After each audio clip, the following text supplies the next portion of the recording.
यूतो जो ना जाने कैसे एक दूसरी दुनिया में पहुंच जाता है और वहां पहुंचकर वो एक राज्य का राजा भी बन जाता है और यहाँ उसके पास काफी सारी कन्याएं भी हैं, साथ ही एक स्मार्टफोन भी, जिसके जरिए वो अपनी दुनिया में मौजूद अपनी चाइल्डहुड फ्रेंड से बात करता है। मगर इसके बावजूद भी यूतो अपनी दुनिया में वापस लौटना चाहता है। क्या यूतो ऐसा कर पाएगा? चलिए जानते हैं। कहानी की शुरुआत होती है और हम हमारे मेन कैरेक्टर यूतो को देखते हैं, जो कि एक बैटल के बारे में सोचकर काफी ज्यादा एक्साइटेड हो रहा था, क्योंकि वो बैटल उसके लिए बहुत ज्यादा इम्पोर्टेंट थी। और तभी उसके पास फेलिसिया नाम की एक लड़की आती है, जो कि उसकी बहन थी, और साथ ही एक एनहरजार भी। दोस्तों, एनहरजार उन वॉरियर्स को कहते हैं जो मैजिक का यूज कर सकते हैं या फिर उनके पास सुपर ह्यूमन स्ट्रेंथ होती है। इसके बाद हमें सीधा वो सीन दिखाया जाता है जब यूतो अपनी आर्मी को लीड कर रहा था और यहाँ यूतो हॉर्न क्लैन के खिलाफ एक युद्ध लड़ रहा है। और दोस्तों, हॉर्न क्लैन के पास स्ट्रेटेजिक एडवांटेज और बहुत ही एडवांस लेवल के वेपन्स भी होते हैं। दूसरी ओर यूतो के पास स्टील वेपन्स होते हैं जो दुश्मन की सेना के पास नहीं होते। और सबसे बड़ी बात, यूतो के पास एक फॉर्मेशन होती है जिसका नाम होता है फैलेंक्स। अब यूतो जानता था कि फैलेंक्स फॉर्मेशन उसने इन्वेंट नहीं की है, बल्कि हकीकत में इस फॉर्मेशन को बनाने वाले थे अलेक्जेंडर द ग्रेट और ओदा नोबुनागा। यूतो कहता है कि वो बस यहाँ पर चीटिंग कर रहा है, जिसके बाद यूतो सोचने लगता है कि उसे इस दुनिया में आए 2 साल गुजर चुके हैं और इस नई दुनिया का नाम होता है यग्द्रासिल। और दोस्तों, इस दुनिया में जो लोग होते हैं वो एक दूसरे को छोटी सी जमीन के टुकड़े के लिए भी मार देते हैं। और ये अजनबी दुनिया, जहाँ शुरुआत में आने पर यूतो को इस दुनिया की भाषा तक नहीं आती थी, लेकिन इस वक्त वो वुल्फ क्लैन का पैट्रियार्च बन चुका है। पैट्रियार्च मतलब राजा। लेकिन अब तभी अचानक इन दोनों के ऊपर तीरों की बारिश होने लगती है, लेकिन फेलिसिया बहुत ही आसानी से अपने मैजिक से इस हमले को रोक लेती है। पर यहाँ पर यूतो को अपनी एक बेटी सिगरुन की चिंता होने लगती है। सो यहाँ फेलिसिया यूतो को समझाते हुए कहती है कि सिगरुन वुल्फ क्लैन की सबसे स्ट्रॉन्ग वॉरियर है, और फेलिसिया का ये कहना बिल्कुल सही था। थोड़ी देर बाद इनके पास एक खबर आती है कि सिगरुन ने हॉर्न क्लैन के कमांडर को हरा दिया है। इसके बाद यूतो सिगरुन से मिलता है और वो उससे कहता है कि तुमने हमारी दुश्मन सेना के कमांडर को हराया है, तुम जो मांगोगी मैं तुम्हें वो दूंगा। तो यहाँ सिगरुन यूतो से बस एक चीज मांगती है, यूतो का प्यार। सिगरुन के लिए यूतो का प्यार ही उसका सबसे बड़ा रिवॉर्ड है, और यहाँ यूतो उसका सिर सहलाकर उसकी इस ख्वाहिश को पूरा कर देता है। इसके बाद यूतो हॉर्न क्लैन की मैट्रियार्च लीना से मिलता है और बिना अपनी बात को घुमाए फिराए वो उससे डायरेक्टली पूछता है, क्या तुम मेरी बेटी बनने को राजी हो? मगर लीना इसके लिए साफ तौर पर मना कर देती है, क्योंकि उसके लिए वुल्फ क्लैन सिर्फ कुत्ते होते हैं। लीना की ये बात सुन फेलिसिया और सिगरुन उस पर गुस्सा हो जाती हैं, लेकिन यूतो उन्हें तुरंत चुप करवा देता है। इसके बाद वो लीना को एक और ऑफर देता है, चलो ऐसा करो, तुम मेरी छोटी बहन बन जाओ। लेकिन एक बार फिर से लीना उसकी बात मानने से इनकार कर देती है। यूतो उसे धमकी देता है, अगर तुमने मेरी बात नहीं मानी तो मैं तुम्हारी हॉर्न सिटी को वैन सिटी की तरह ही पूरी तरह से खाक कर दूंगा। और अब ये बात सुन लीना डर जाती है और फिर वो इस डर की वजह से ही यूतो की छोटी बहन बनने को राजी हो जाती है। अब ये मीटिंग खत्म होने के बाद हम देखते हैं कि यूतो काफी थक चुका है और अब फेलिसिया उससे कहती है, तुम मुझे जरा भी उस शख्स की तरह नहीं लगते जो इतनी छोटी सी वजह के लिए पूरे राज्य को चला देगा कि एक लड़की उसकी बहन बनने से इनकार कर दे। अब यूतो पर वो शक करने लगते हैं कि क्या सच में वैन सिटी चलाने का आदेश इसी ने दिया था। लेकिन तभी यूतो तुरंत कहता है, ये सिर्फ अफवाहें हैं, क्योंकि कई बार ऐसी खतरनाक अफवाहें हमारे दुश्मन को डरा देती हैं, जिससे फिर खून खराबा कम होता है।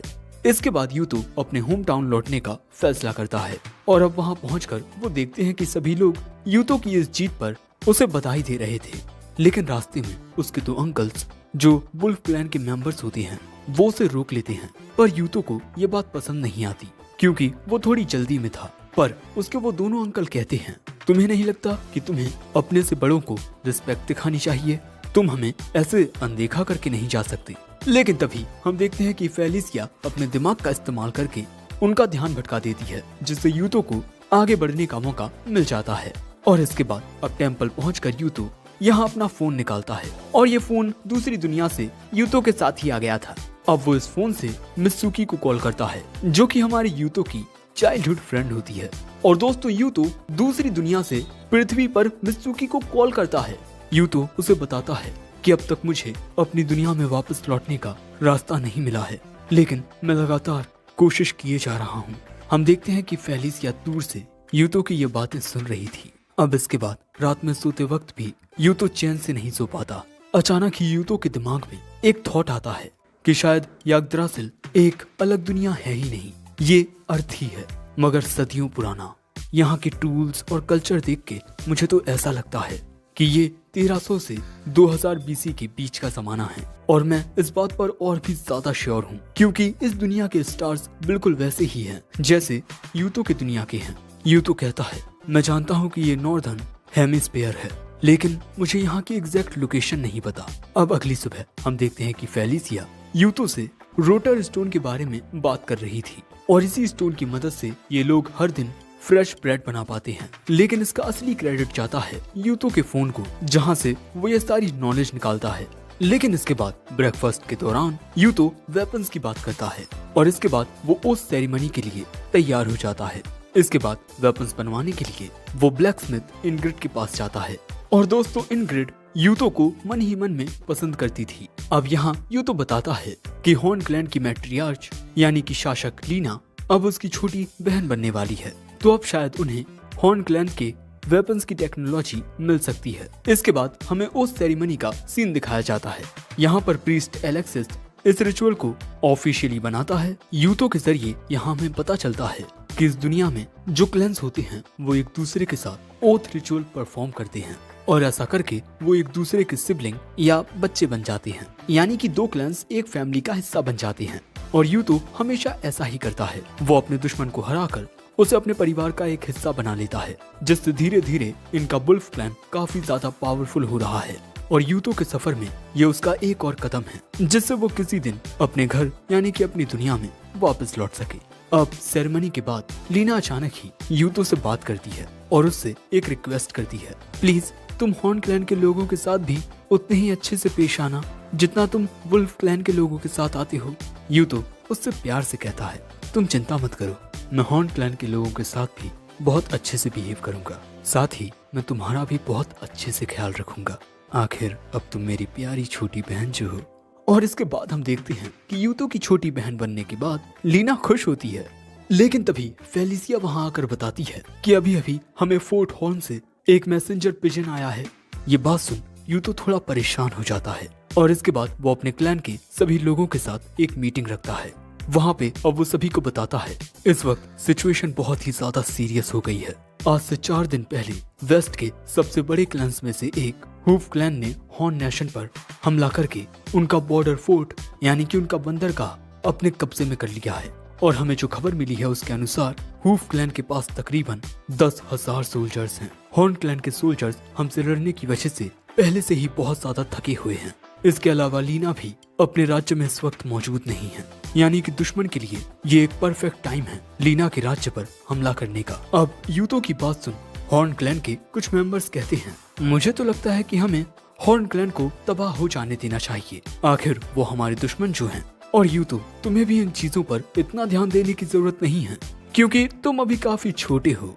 मगर ये बातें सुन यूतो को गुस्सा आ जाता है। वो गुस्से में कहता है, तुम सब चुप रहो, मैं यहाँ ये आदेश देता हूँ कि हम हॉर्न क्लैन को बचाएंगे चाहे कुछ हो जाए। और यूतो की ये बात सुन लीना काफी ज्यादा इमोशनल हो जाती है।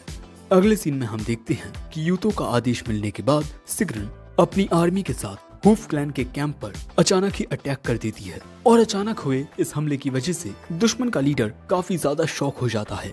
साथ ही वो ये देख भी हैरान होता है कि आखिर कैसे सिग्रन घोड़े पर होने के बावजूद भी इतने इफेक्टिवली अटैक्स कर रही है। अब इससे पहले कि दुश्मन का ये लीडर इस सिचुएशन को समझकर कोई रणनीति बना पाता, सिग्रन और उसके सोल्जर्स अचानक ही फुल स्पीड के साथ वहां से भाग जाते हैं, जो देख दुश्मन का ये लीडर और भी ज्यादा गुस्सा हो जाता है। अगले दिन लीना को ये न्यूज मिलती है कि हूफ आर्मी की रातों की नींद उड़ चुकी है, जिससे लीना ये बात समझ जाती है कि सिग्रन एक कमाल की वॉरियर है, क्योंकि सिग्रन ने इतनी जल्दी हूफ क्लैन के पैट्रियार्च इनबी को हरा दिया है। दोस्तों, इनबी बहुत ही ज्यादा शक्तिशाली था जो एल्फ्रेम पर राज करता था।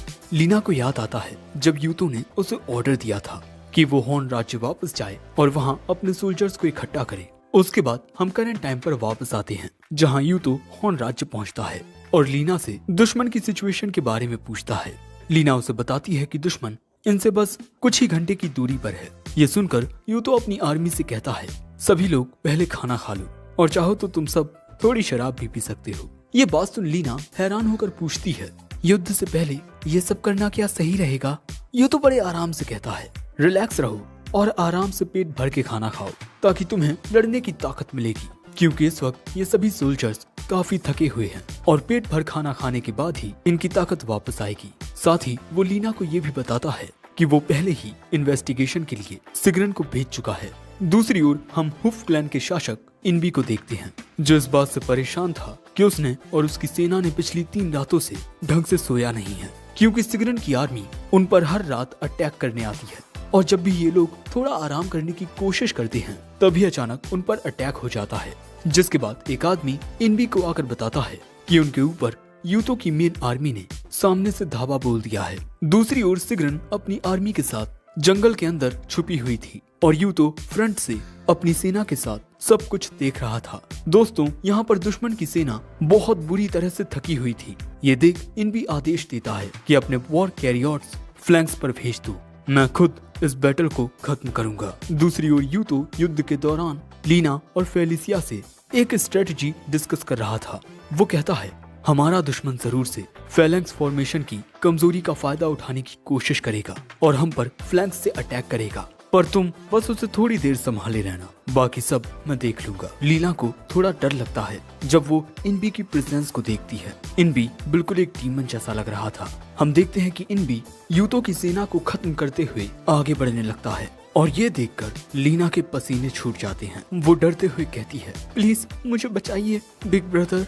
इनबी पहले तो बहुत खुश होता है, लेकिन इसके बाद वो देखता है कि सिग्रन अपनी सेना के साथ उसकी सेना के सामने आ जाती है। इसके बाद इन दोनों के बीच लड़ाई शुरू हो जाती है और यहाँ पर इनबी अचानक ही सिग्रन पर हमला करके उसे घोड़े से नीचे गिरा देता है, जिसके बाद तो सिग्रन बिल्कुल लाचार हो जाती है और इसके बाद इनबी अपना फाइनल अटैक करने ही वाला होता है। लेकिन तभी अचानक सिग्रन अपनी कटाना निकालकर इनबी के भाले को एक ही बार में तोड़ देती है और फिर इनबी पर एक पावरफुल अटैक करती है। इनबी अपने खंजर से उस हमले को रोकने की कोशिश करता है, मगर उसका खंजर टूट जाता है और वो वहीं मारा जाता है और इसी तरह सिग्रन इस लड़ाई को जीत जाती है। युद्ध खत्म होने के बाद हम देखते हैं कि यूतो इन मोहतरमाओं के साथ नहा रहा होता है, पर उसे वहाँ बहुत शर्म आ रही थी। लेकिन अगले ही पल में वहाँ लीना भी आ जाती है और इसके बाद वो यूतो के पास आकर उससे कहती है, प्लीज आप मुझसे शादी कर लीजिए। फेलिसिया उससे कहती है, तुम्हें अचानक ही यूतो से ऐसी रिक्वेस्ट नहीं करनी चाहिए, बल्कि पहले तुम्हें उसकी पीठ साफ करनी चाहिए। और इसके बाद हम देखते हैं कि लीना यूतो की पीठ साफ करने लगती है, पर यूतो को यहाँ बहुत शर्म आ रही थी। तभी सिग्रन और फेलिसिया इस बात पर बहस करने लगती हैं कि लीना के बाद यूतो की पीठ उनमें से कौन साफ करेगा। पर यूतो कहता है, मेरा नहाना हो गया है। अब अगले सीन में एक जगह शांति से बैठकर अब लीना यूतो को पूरी बात बताती है कि अगर यूतो लीना से शादी कर लेता है तब वो वुल्फ और हॉर्न दोनों क्लैंस का अकेला राजा बन जाएगा, यानी कि उसकी ताकत बहुत ज्यादा बढ़ जाएगी। ये ऑफर इतना ज्यादा बड़ा होता है कि यूतो लीना से डायरेक्टली पूछ लेता है, तुम्हें हमसे इसके बदले में क्या चाहिए? और अब लीना इन्हें पूरी सच्चाई बताती है। दोस्तों, इस दुनिया में पैट्रियार्च और मैट्रियार्च जनरेशन से नहीं बनते, यानी कि राजा का बेटा ही अगला राजा बनेगा, बल्कि इस दुनिया में ताकत और एबिलिटीज मायने रखती हैं। लेकिन जो लीना थी उसके पिता एक राजा थे, इसीलिए वो अगली राजा बनी। लेकिन असल में लीना के पास एक राजा बनने की काबिलियत नहीं थी, ना उसमें ताकत थी और ना ही कोई एबिलिटी। लीना की बातें सुन सब दंग रह जाती हैं। यूतो पूछता है, क्या तुम श्योर हो कि तुम्हें ये बात हमें बतानी चाहिए थी? क्योंकि अगर ये बात सभी लोगों के सामने आ गई तब तुम अपनी पोजीशन खो दोगी। लेकिन लीना कहती है, मैं तुम्हें अपना राज्य सौंपना चाहती हूँ। मेरे पिता मुझसे बहुत ज्यादा प्यार करते थे, इसीलिए उन्होंने बिना कुछ सोचे समझे मुझे अपना वारिस बना दिया। लीना बताती है कि वो शुरुआत से ही यूतो के जैसा एक पावरफुल लीडर बनना चाहती थी। लीना ने हमेशा अपने पिता के प्यार और उनके सपनों को प्रोटेक्ट करना चाहा, लेकिन अब वो अपने तन और मन के साथ यूतो को सर्व करना चाहती है और इसीलिए लीना फिर से यूतो के साथ शादी करने की रिक्वेस्ट करती है। लेकिन यूतो कंफ्यूज हो जाता है और समझ नहीं पाता कि उसे यहाँ क्या जवाब देना चाहिए। तभी फेलिसिया बोलती है, ये सब कुछ बहुत ही अचानक हो रहा है। यूतो भी फेलिसिया की बात से सहमति जताता है। इसके बाद ये बात लीना को भी समझ आ जाती है और फिर यूतो कहता है, हमें कुछ भी इतना जल्दबाजी में करने की जरूरत नहीं है। पहले हमें तुम्हारे क्लैन के बाकी लोगों से भी इस मुद्दे पर बात कर लेनी चाहिए। अब अगले सीन में यूतो लीना के प्रपोजल को लेकर फेलिसिया से बात करता है और वो उससे साफ तौर पर ये कह देता है कि वो इस तरह से रिश्ते नहीं बनाना चाहता, भले ही ये वुल्फ क्लैन के लिए कितना ही फायदेमंद क्यों ना हो। लेकिन फेलिसिया इस शादी के आइडिया को सपोर्ट करती है क्योंकि उसे इस बात का डर होता है कि अचानक ही किसी दिन यूतो उसके सामने से कहीं गायब हो जाएगा। फेलिसिया की ये बात सुन यूतो उससे माफी मांगता है क्योंकि पिछले 2 सालों में फेलिसिया ने यूतो की बहुत ज्यादा मदद की है और अगर वो फेलिसिया को बिना बताए ही इस दुनिया से चला गया तो ये उसके लिए बहुत ही गलत होगा। यूतो कहता है, फेलिसिया तुम मेरी सबसे अच्छी दोस्त हो। यूतो की ये बात सुन फेलिसिया इमोशनल हो जाती है और वो फैसला करती है कि अब वो यूतो और लीना की शादी नहीं होने देगी। और इसके बाद ये दोनों ऐसे ही कैजुअली बातें करने लगते हैं। फिर यहाँ सीन बदलता है और हमें एक नया बंदा दिखाया जाता है जो मंदिर के पुजारी एलेक्सिस के साथ आता है और ये यहाँ यूतो से मिलने आया है। अगले सीन में हम 2 जुड़वा बहनों को देखते हैं जिनके बीच का हमें प्यार नजर आ रहा था। देखो मुझे नहीं पता ये क्या हो रहा है, इसीलिए पूछना भी मत। देखो यहाँ कुछ भी अजीब नहीं हो रहा है। एक बहन को जुकाम है, इसीलिए दूसरी बहन उसे गले लगाकर उसका जुकाम दूर कर रही है। अब इसके बाद हम यूतो को देखते हैं जो कि शायद कोई प्रार्थना कर रहा था।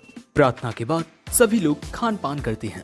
यूतो भी खाना खाना शुरू करता है। लीना उसी के पास बैठी हुई थी। वो यूतो को अपने हॉर्न क्लैन का स्वादिष्ट खाना खिलाना चाहती थी और जब वो उसे अपने हाथों से खिलाने की कोशिश करती है तभी एक ताऊ ये देख कहते हैं, वाह मियाँ बीबी का रिश्ता तो देखो, इन महाशय का नाम रस्मस है। तभी यूतो के पास फेलिसिया आकर उससे कुछ कहती है और इसके बाद यूतो फेलिसिया को अपने करीब कर लेता है। ये देख लीना जेलस होते हुए कहती है, देखिए यूतो महाशय, आप दूसरी लड़कियों के साथ मजे कर सकते हैं और आप पति तो सिर्फ मेरे हैं। लेकिन तभी अचानक वहाँ एलेक्सिस के साथ वही बंदा आता है और दोस्तों ये होता है लाइटनिंग क्लैन का पैट्रियार्च जो पूरे नॉर्दर्न वेनामेर पर राज करता है और इसका नाम है ईस्टर्न बोर। दोस्तों ये यहाँ पर यूतो की जीतों पर उसे कॉन्ग्रेचुलेट करने आया होता है क्योंकि अब तक यूतो ने जितने भी युद्ध लड़े थे उन सभी में उसने जीत हासिल की है। पर यूतो के हॉर्न वॉरियर्स उसे देखकर गुस्सा हो जाते हैं क्योंकि ईस्टर्न ने हॉर्न क्लैन के पिछले पैट्रियार्च को मार दिया था। एलेक्सिस तुरंत उन लोगों को समझाता है, मैं एस्गरूर एम्पायर का प्रीस्ट हूँ और यहाँ पर ईस्टर्न मेरे मेहमान बन के आए हैं। मगर यहाँ रेस्मस उसकी बात मानने से इनकार कर देता है। मगर अगले ही पल में ईस्टर्न रेस्मस के करीब आ जाता है अपनी सुपर ह्यूमन स्पीड का यूज करके और फिर वो अपनी एक ही उंगली से उसकी तलवार भी तोड़ देता है। ये देख यूतो हैरान हो जाता है। अब लीना यहाँ ईस्टर्न की एबिलिटी के बारे में बताती है। एलिर एक यूनिक रूम जो डिवाइन पावर को डिस्ट्रक्टिव एनर्जी में बदल देता है और उसके हाथों और पैरों में भी मैजिन होरो रियून है, मतलब कि ईस्टर्न एक ट्विन डून्स का एनार्ड है और पूरे नासिल में ऐसे 3 से भी कम लोग हैं। ईस्टर्न के बारे में ये सब जानने के बाद भी यूतो उससे डरता नहीं बल्कि उसे तो उस पर गुस्सा आ रहा था और यही देख ईस्टर्न यूतो से इम्प्रेस हो जाता है और कहता है कि मैं तुम्हारा नाम हमेशा याद रखूंगा और फिर वो यहाँ से वापस चला जाता है। इसके बाद यूतो कहता है वो काफी अजीब है और बहुत ताकतवर भी। अब यहाँ से जाते हुए एलेक्सिस कहता है, तो अब क्या आप हमारी रिक्वेस्ट को पूरा करेंगे? वो कहता है, हाँ बिल्कुल, मैं उस बंदे से लड़ने का मजा लेना चाहता हूँ। अब इसके बाद 3 हफ्ते गुजर जाते हैं और यूतो ने अब तक मित्सुकी को कांटेक्ट नहीं किया होता और इसके बाद जब वो उसे कॉल करता है तब मित्सुकी उस पर बहुत ज्यादा गुस्सा करती है। यूतो उससे माफी मांगता है और उसे बताता है कि अब यहाँ पर चारों ओर शांति का माहौल है और लड़ने के लिए अब कोई वॉर नहीं बची है। अब इसके बाद अगले दिन यूतो फेलिसिया के साथ अपने राज्य की पेट्रोलिंग पर जाता है और यहाँ यूतो देखता है कि मार्केट में उसके बनाए हुए पेपर्स बहुत ज्यादा बिक रहे हैं और ये देख फेलिसिया कहती है कि ये सब यूतो के बनाए पेपर्स की वजह से है। अब मर्चेंट्स दूसरे देशों में भी ये पेपर्स बेच रहे हैं और इनके राज्य की इकोनॉमी दिन ब दिन बेहतर होती जा रही है। लेकिन इसी दौरान अचानक ही यूतो की नजर कुछ स्लेव ट्रेडर्स पर जाती है जो एक माँ और बेटी को बेच रहे थे। ये देखकर यूतो को अपने दिल में उन लोगों के लिए दर्द महसूस होता है। उसे उन दोनों पर तरस आ जाता है और इसके बाद वो उन दोनों को खरीद लेता है। डर की वजह से कांप रही माँ और बेटी को यूतो तसल्ली देता है कि अब वो दोनों सुरक्षित हैं और इसके बाद वो अपने एक सोल्जर को ये हुक्म देता है कि वो इन दोनों को उसके चैम्बर में ले जाएं। कुछ देर बाद वहाँ पर सिग्रन आकर यूतो को बताती है कि क्लॉ क्लैन के कुछ मैसेंजर्स उससे मिलना चाहते हैं, लेकिन अचानक ही बिना इजाजत के वहाँ पर कुछ लड़कियां आ जाती हैं और ये दोनों होती हैं वही जुड़वा बहनें एल्बर्टीना और क्रिस्टीना और ये दोनों आपस में हर वक्त लड़ती रहती हैं और क्रिस छोटी छोटी बातों पर हर एक गलती का कसूरवार अपनी बहन एल्बर्टीना को ठहरा देती है। क्रिस्टीना यहाँ पर अपने आप को क्लॉकलैंड के पैट्रियार्च की असली बेटी बताती है, जबकि एल्बर्टीना उसकी बड़ी बहन होती है। और इसके बाद वो यूतो से कहती है, हमारे पैट्रियार्च बॉटबिट ने हमें एक आदेश दिया है और उसी आदेश अनुसार हम यहाँ आए हैं यूतो से शादी करने।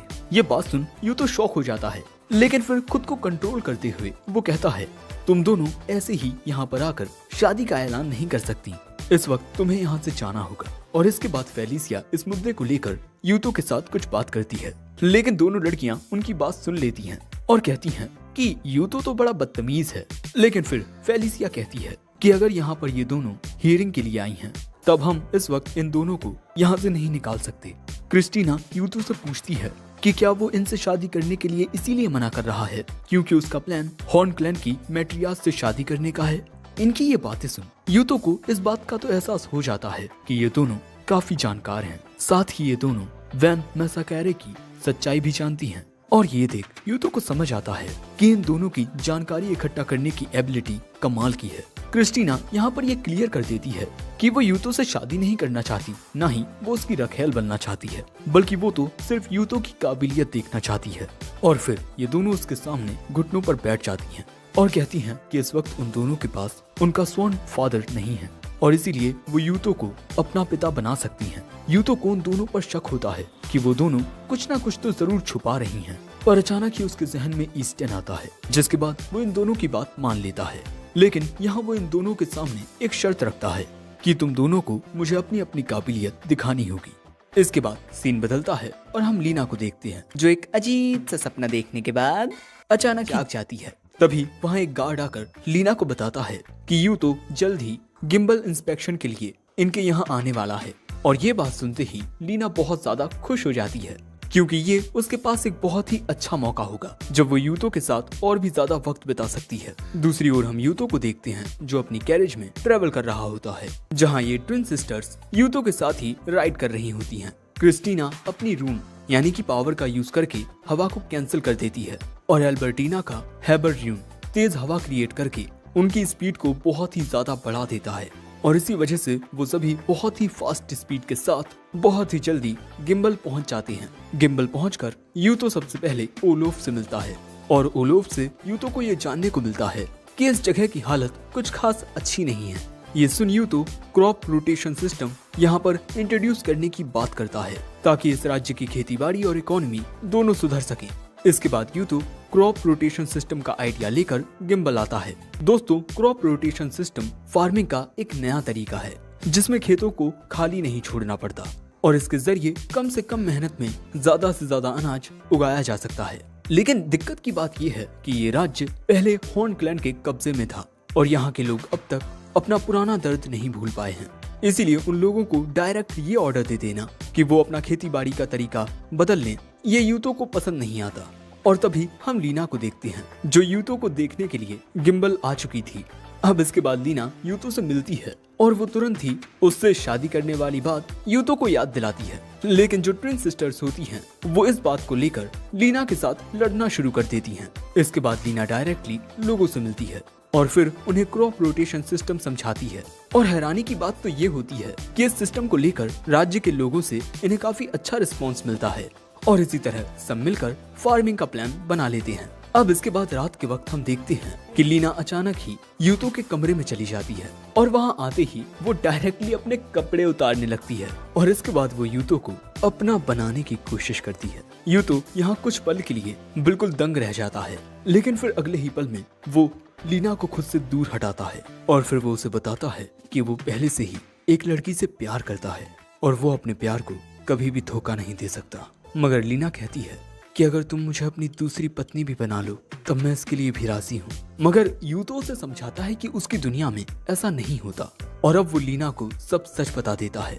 मैं एक अलग दुनिया से आया हूँ, यानी कि लगभग हजारों साल फ्यूचर से, और मैं जरूर से किसी न किसी दिन वापस अपनी दुनिया में वापस चला जाऊंगा, क्योंकि जिस लड़की से मैं प्यार करता हूँ वो उसी दुनिया में है। ये बात सुन लीना को बहुत जलन होती है और वो यूतो से पूछती है, अगर तुम अपनी दुनिया में वापस चले गए तब इस दुनिया में सब कुछ कौन संभालेगा?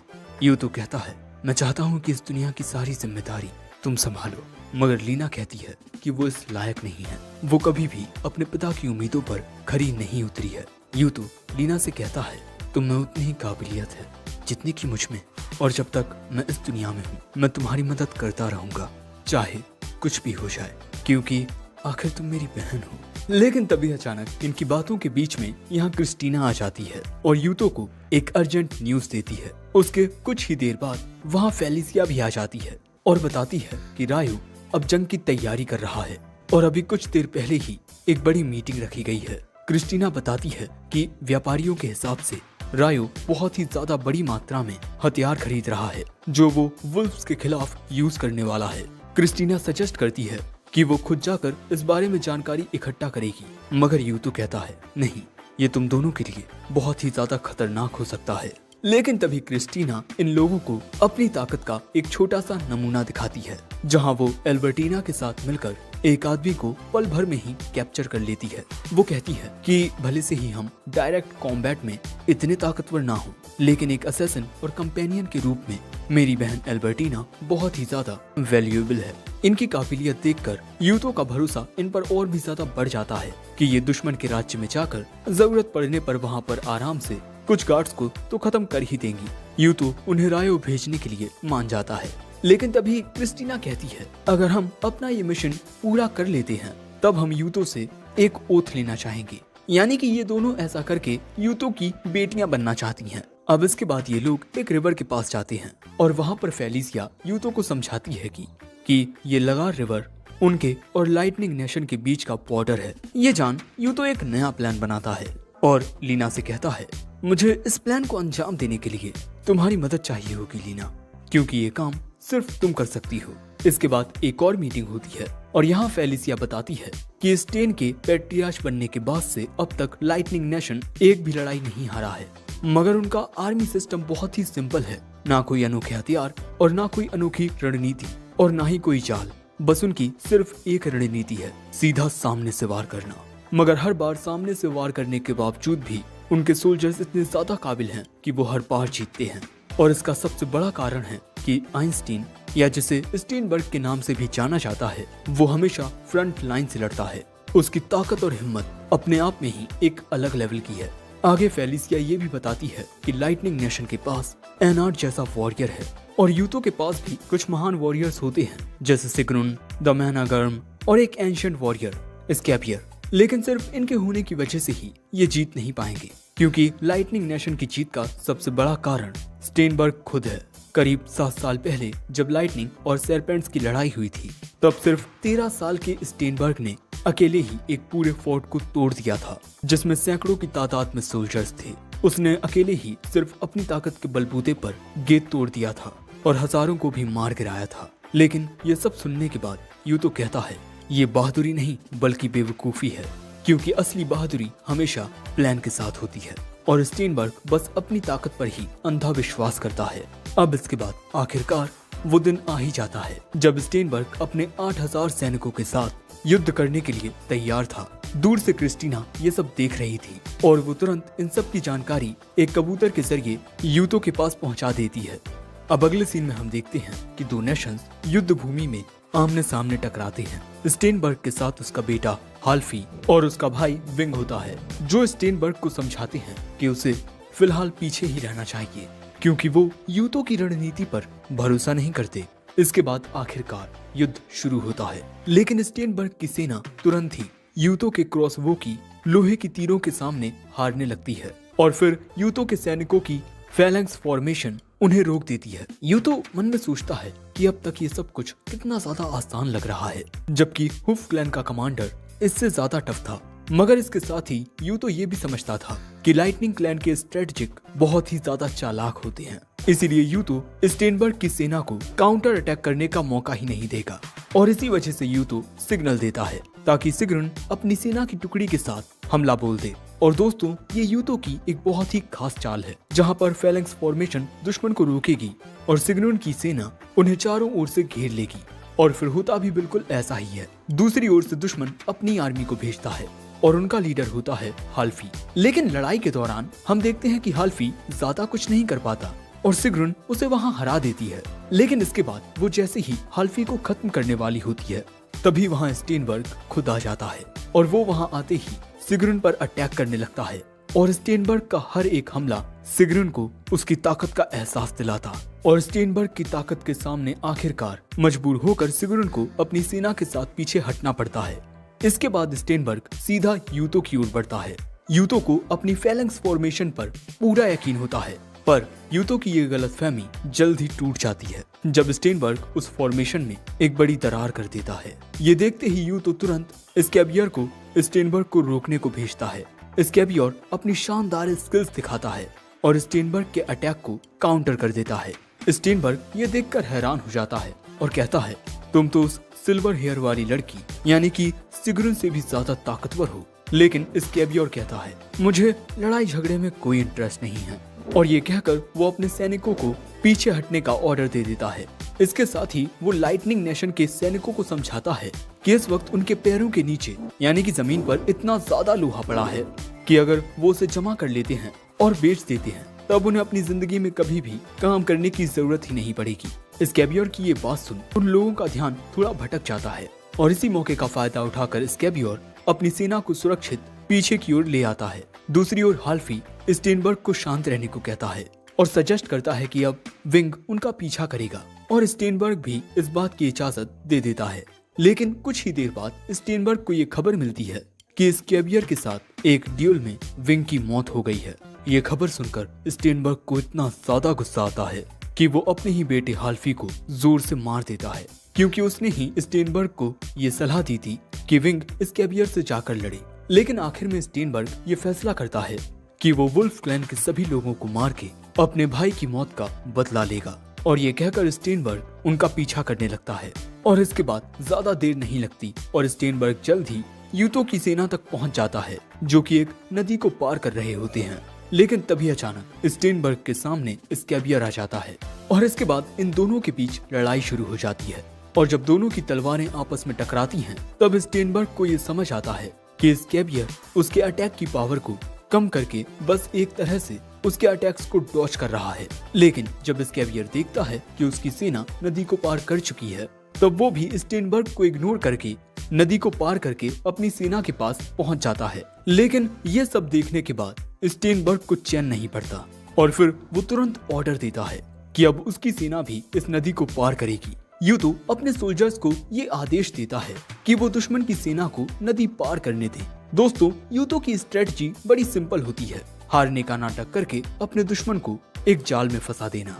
अब इसके बाद स्टेनबर्ग सबसे पहले नदी पार करने लगता है, पर तभी अचानक उस पर तीरों की बारिश शुरू हो जाती है। लेकिन वो उनसे किसी तरह से बच जाता है। लेकिन अगले ही पल में वो फिर से चौंक जाता है क्योंकि अब उसे चारों ओर से घेर लिया गया था यूतो के 7 वॉरियर्स के द्वारा। इन वॉरियर्स में शामिल हैं कैवर, सिग्रुन, फेलिसिया और हॉर्न क्लैन के 4 तीरंदाज। और इसके बाद ये सब मिलकर स्टेनबर्ग पर लगातार हमले करने लगते हैं। इसी वजह से अब स्टेनबर्ग गुस्से में अपनी मस्कुलर पावर रिलीज करता है और फिर एक पावरफुल हैमर अटैक से सिग्रुन की तलवार को वो हवा में उड़ा देता है। लेकिन ये सब भी यूतो की एक स्ट्रेटजी थी।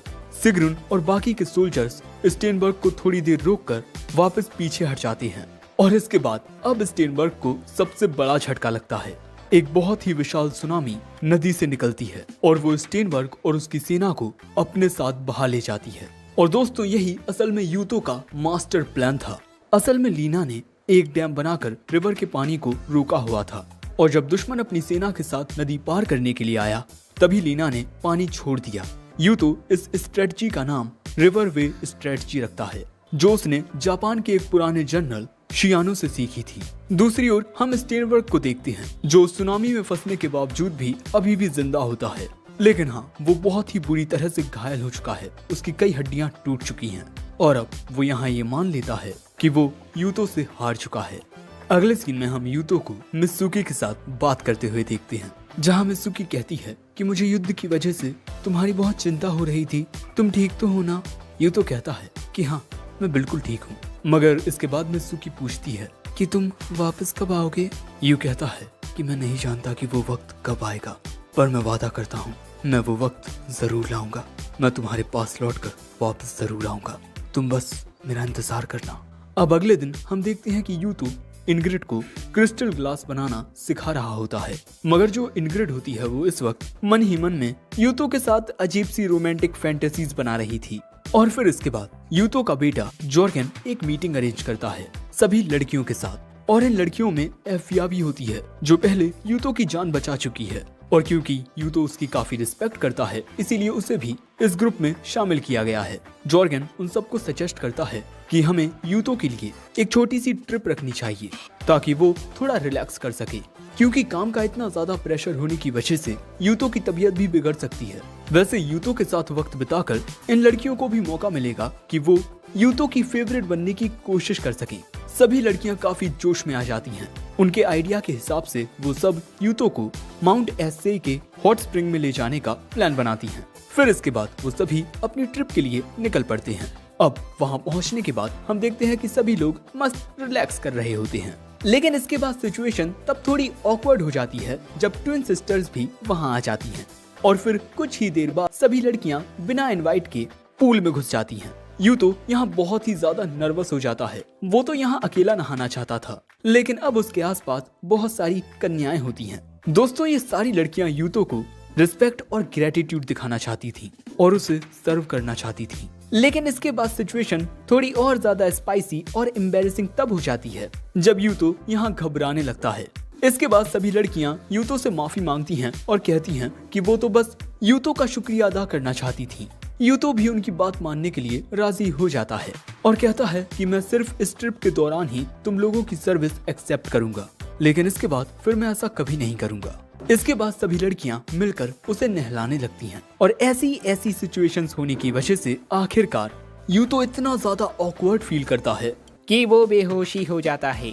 अब इसके बाद रात के वक्त सभी लोग यूतो से इसकी वजह से माफी मांगते हैं। सो अब यूतो यहाँ कहता है, मैं तुम लोगों की ऐसी सर्विस फिर कभी एक्सेप्ट नहीं करने वाला, लेकिन हाँ, एक शर्त पर मैं तुम्हारी इस सर्विस को एक्सेप्ट कर सकता हूँ जब तुम हर वक्त कपड़े पहन कर रखो और मुझसे थोड़ी दूरी भी बनाए रखो। सभी लड़कियाँ यूतो की बात मान लेती हैं, लेकिन फिर भी वो यूतो की मसाज करने के लिए आगे बढ़ती हैं, जिससे पहले से ऑकवर्ड सिचुएशन अब और भी ज्यादा ऑकवर्ड हो जाती है।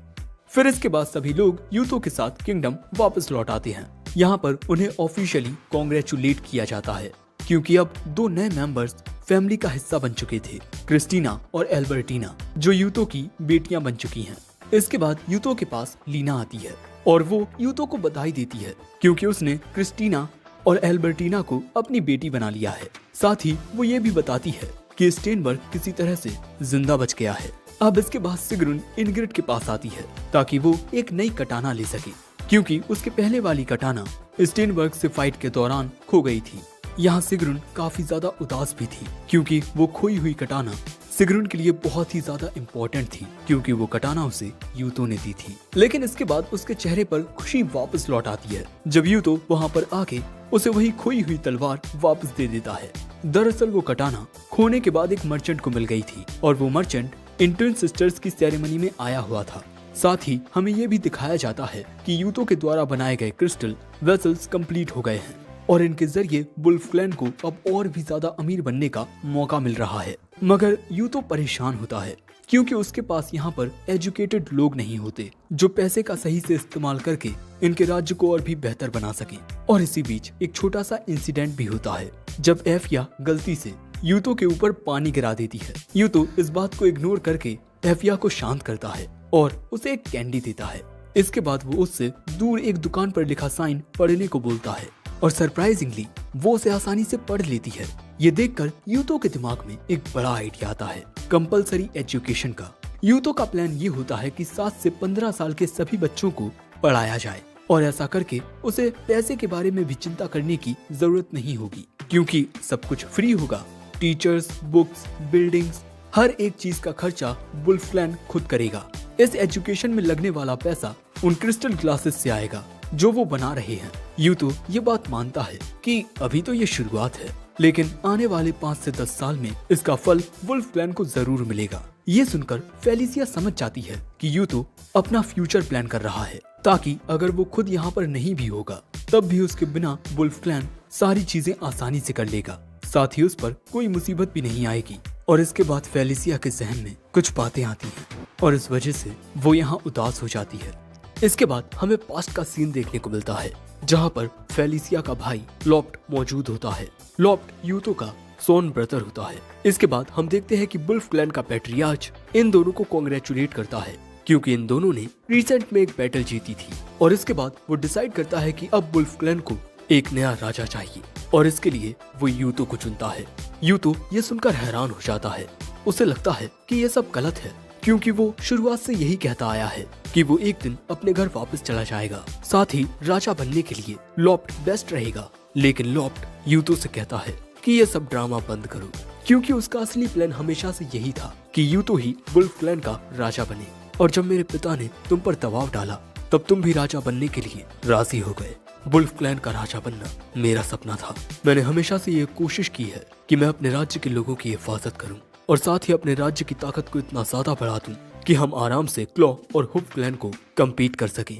और तभी अचानक हम देखते हैं कि लॉफ्ट गुस्से में आकर अपनी तलवार निकालकर यूतो पर हमला करने की कोशिश करता है। और इसके बाद सबको हैरानी तब होती है जब पुराने राजा यानी कि लॉफ्ट के पिता अचानक ही उसके सामने आ जाते हैं और लॉफ्ट का हमला उन पर लग जाता है और अगले ही पल में पुराने राजा जमीन पर गिर पड़ते हैं। जो देख लॉफ्ट तुरंत वहां से भाग निकलता है, लेकिन सोल्जर्स उसके पीछे लग जाते हैं क्योंकि उसने अपने ही पिता यानी कि प्रीवियस राजा पर हमला कर दिया था। अब अपने आखिरी पलों में ये पुराना राजा यूतो से कहता है, तुम वुल्फ क्लैन का ख्याल रखना और जब तुम अपनी दुनिया में वापस जाओगे तब लॉफ्ट को अगला राजा बनाकर जाना। और ये कहने के बाद उनकी मौत हो जाती है।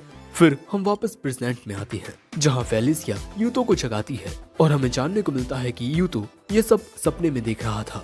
तभी अचानक एल्बर्टीना और क्रिस्टीना वहाँ पर आती है। क्रिस्टीना यूतो को बताती है कि हुफ क्लैन की एक ट्राइब को एक मिडगार्डियन ट्राइब ने हरा दिया है और उस मिडगार्डियन ट्राइब का नाम है पैंथर और उनके पास घोड़े पर चढ़कर लड़ने वाली सेना है और वो आयरन एरोस चलाते हैं और उन्होंने पूरी तरह से हुफ क्लैन को बर्बाद कर दिया है। ये सब सुनकर यूतो हैरान रह जाता है और कहता है कि क्या आयरन एरोस, लेकिन ये कैसे मुमकिन है क्योंकि याग्द्रासिल जैसी दुनिया में कैवेलरी की टेक्नोलॉजी आने में अभी सदियों का वक्त है और सिर्फ एक ही तरीका है अभी के टाइम पर उस एडवांस टेक्नोलॉजी का यूज करने का, वो है कि उस टेक्नोलॉजी को कोई चुरा ले।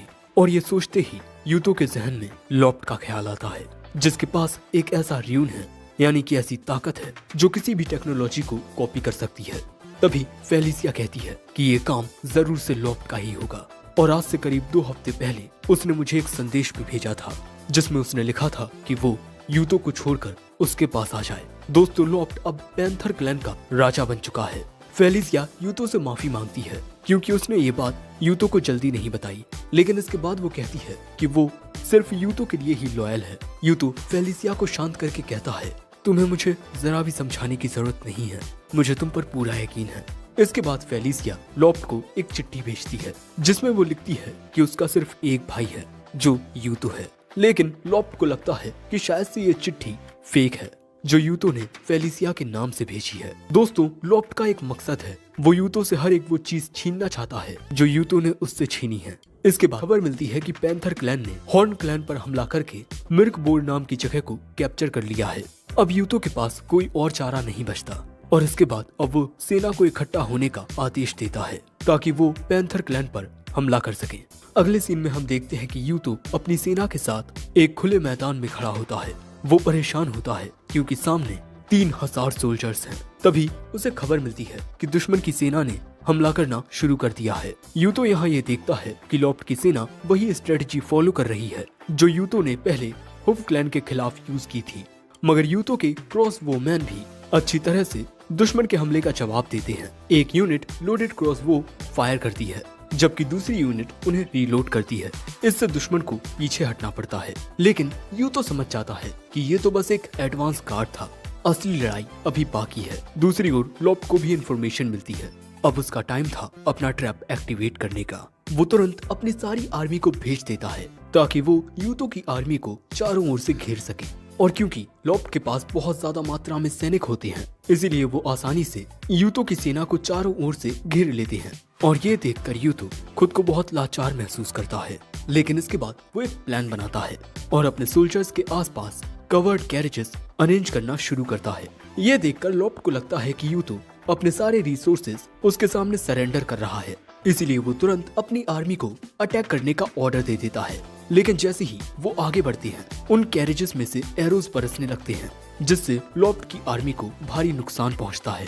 अब ये देखकर लॉफ्ट काउंटर अटैक का ऑर्डर देता है, लेकिन उसके तीर कैरेजेस पर लगकर वापस लौट जाते हैं और यही देख के वो लोग बहुत ज्यादा घबरा जाते हैं और अब उन्हें समझ आता है कि वो कैरेजेस असल में आयरन फेंसेस हैं, जो एक मजबूत दीवार बनकर यूतो की आर्मी को प्रोटेक्ट कर रही हैं। असल में यूतो ये बात जानता है कि लॉफ्ट उसकी सारी टैक्टिक्स को बहुत ही अच्छे से समझता है, इसीलिए वो अपनी आर्मी से यूतो की आर्मी को घेरने की कोशिश जरूर करेगा। और इसके बाद यूतो बस एक परफेक्ट मोमेंट का इंतजार करने लगता है ताकि वो अपने दुश्मन को कम वक्त में ज्यादा डैमेज पहुंचा सके।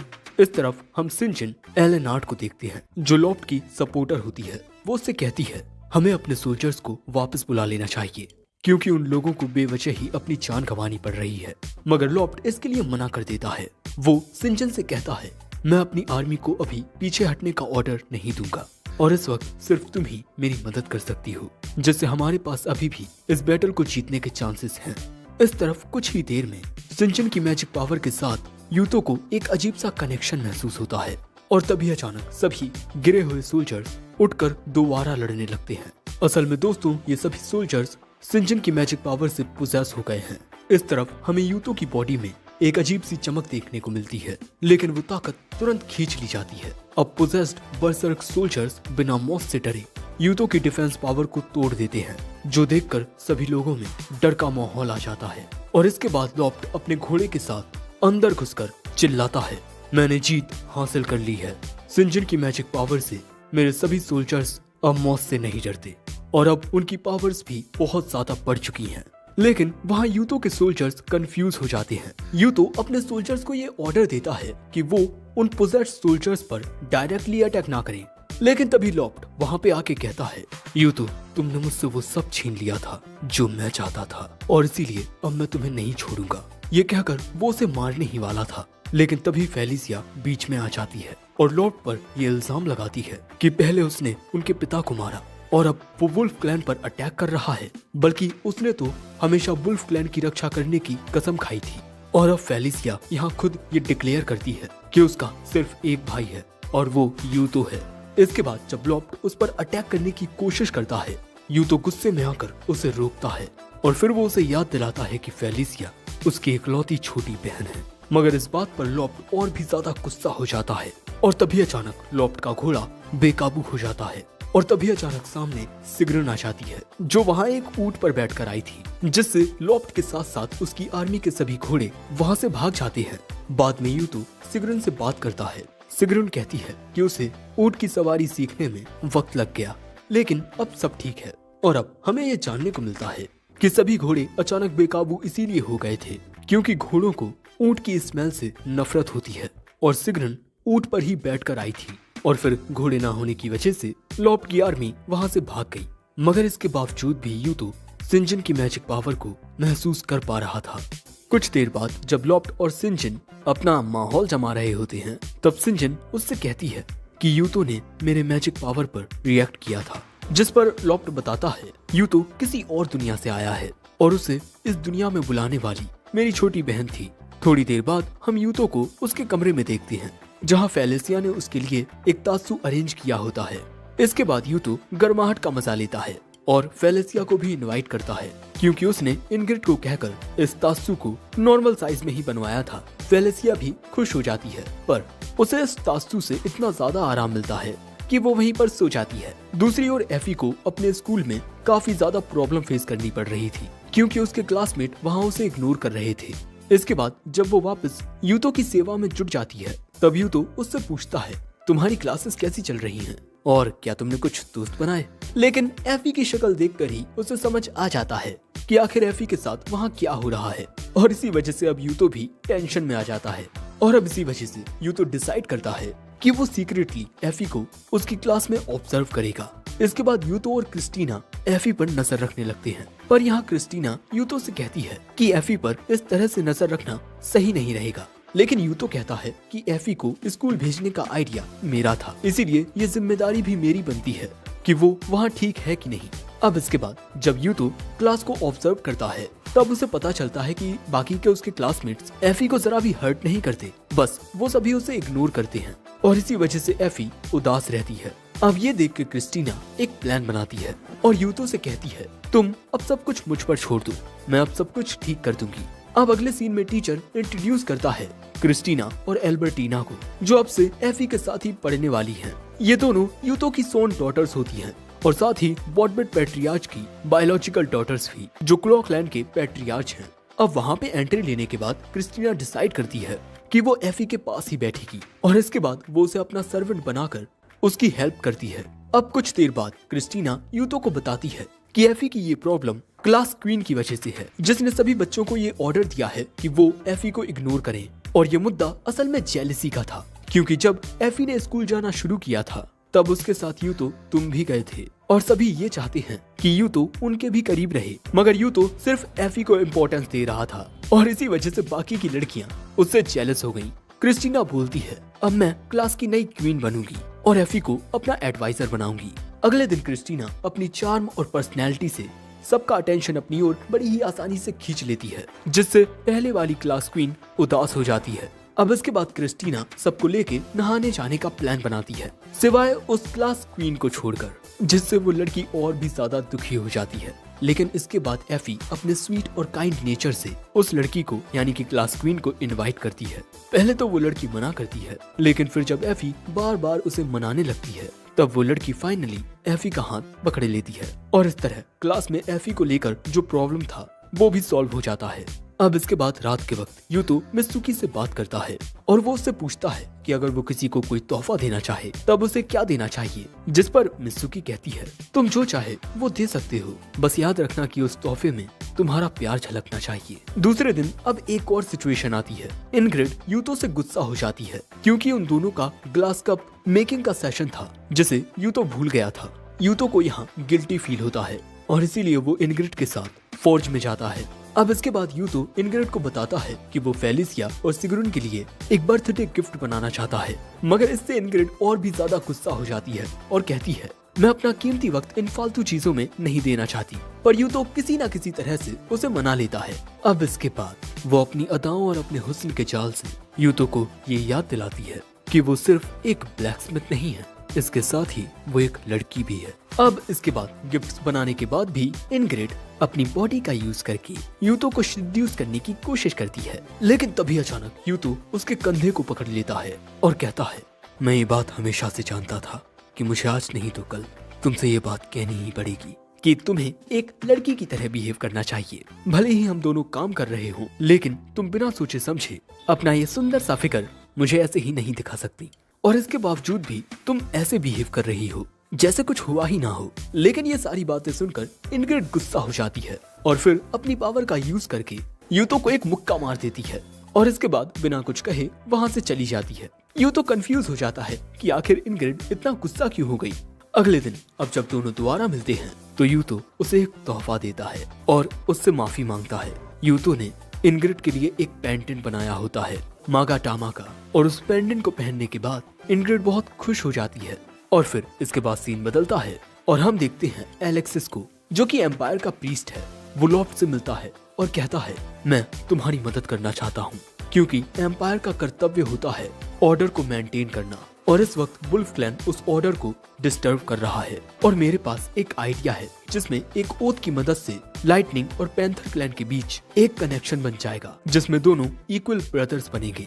लॉफ्ट यहाँ पर इस डील को एक्सेप्ट कर लेता है। दोस्तों, इस बुढ़े का प्लान होता है यूतो को खत्म करना।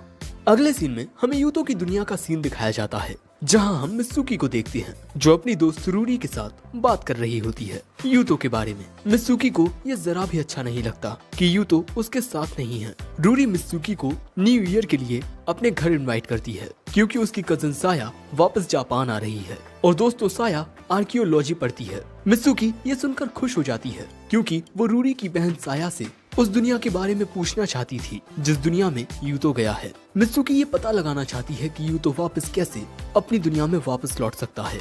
इसके बाद जब साया आती है तब मित्सुकी अपनी पूरी कहानी उसे बता देती है। साया एनालाइज करके कहती है कि यह दरअसल वर्ल्ड ब्रॉन्ज एज के जैसा लगता है और इसमें बहुत सारे नॉर्स मिथोलॉजी के रेफरेंसेस हैं, लेकिन सारी डिटेल्स बहुत अलग होती हैं जो सिंपल मिथ से नहीं मिलती। जैसे यूतो का टाइटल है विनर द इनफेमस वुल्फ, जो फेंडर का दूसरा नाम है। फिर लाइटनिंग पैट्रियार्च के पास थॉर के जैसी चीजें हैं, जैसे बेल्ट और स्ट्रेंथ और एक हैमर जैसा वेपन भी, यानी कि यूतो को थॉर से कनेक्ट किया जा रहा है। और इसी के साथ सरपेंट और मुंगन का भी मेंशन है, जो थॉर से 3 बार लड़ा था।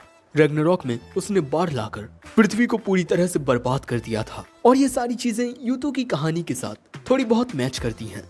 फिर साया मित्सुकी से पूछती है कि क्या उसके दोस्त का नाम यू से शुरू होकर तो पे खत्म होता है। मित्सुकी तुरंत बोलती है हाँ, उसका नाम यूतो है। इस पर साया बोलती है कि ये सब फेंडर और होर मुंगान से कनेक्टेड है, जिन्होंने रैग्नारॉक के टाइम पर इम्पोर्टेंट रोल प्ले किया था। साया को ये समझ आता है कि शायद से यूतो जैपनीज या मिक्स्ड रेस होगा, क्योंकि उसके बाल और आंखें दोनों काली हैं। और नॉर्स रैग्नारॉक के अंदर एक जाइंट का जिक्र है जिसे द ब्लैक वन नाम दिया गया है, जो मुसफेल हेन को लीड करता है और अपने घोड़ों के साथ रेनबो ब्रिज बीफ्रॉस्ट क्रॉस करके एसगार्ड पर अटैक करता है। ये वही फ्लेम जाइंट है जो 9 वर्ल्ड्स को डिस्ट्रॉय करता है। इसके बाद साया ये गेस करती है कि शायद से यूतो का नाम शॉर्ट होके सॉर्ड बन गया होगा। और मित्सुकी का लास्ट नेम शिमोया भी उसके वाइफ के नेम को रिजेंबल करता है, जो पुरानी मिथोलॉजी के अंदर है। लेकिन यहाँ मित्सुकी थोड़ा कंफ्यूज हो जाती है।